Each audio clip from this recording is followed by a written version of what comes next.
থিয় হৈ পানী সেৱন নকৰিব ইয়াৰ ক্ষতিকৰ কাৰণ কি আমি থিয় হৈ পানী সেৱন কৰাটো শৰীৰৰ কাৰণে ক্ষতিকাৰক এই কথা জনালে স্বাস্থ্য বিশেষজ্ঞই কথাতে আছে বোলে পানীয়েই হৈছে প্ৰাণীৰ প্ৰাণ আৰু এই কথা 100% সত্য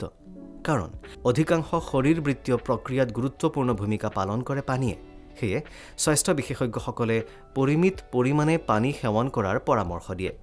এতিয়া কথাটো হ'ল আপুনি পানী কিদৰে সেৱন কৰিব অৰ্থাৎ পানী সেৱন কৰাৰ সঠিক পদ্ধতি জনাটো খুবেই প্ৰয়োজন বহুতেই অত্যধিক পানীৰ পিয়াহত খৰধৰকৈ আহি থিয়ৈ ঘটঘটকৈ জাৰৰ পৰা পানী সেৱন কৰি তৃষ্ণা নিবাৰণ কৰে আপুনি তৃষ্ণা নিবাৰণ কৰিলে ঠিকেই কিন্তু আপুনি পানী সেৱন কৰাৰ সঠিক পদ্ধতি অৱলম্বন কৰিছেনে নাই সেয়া জনাটো খুবেই দৰকাৰ মনত ৰাখিব এইদৰে থিয় হৈয়ে পানী সেৱন কৰিলে আপোনাৰ হ'ব পাৰে শৰীৰৰ বিৰাট ক্ষতি থিয় হৈ পানী সেৱন কৰাটো উচিত নহয়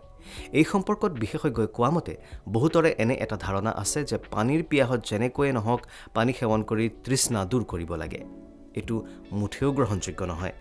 এনেদৰে খৰধৰকৈ থিয় হৈ পানী সেৱন কৰাৰ ফলত গ্যাছ এচিডিটিৰ সমস্যাই ভয়াবহ ৰূপে দেখা দিব পাৰে সেয়ে পানী সেৱন কৰাৰ সময়ত ভালদৰে বহি লৈ লাহে লাহে সেৱন কৰাটো অতি জৰুৰী তথা স্বাস্থ্য উপযোগী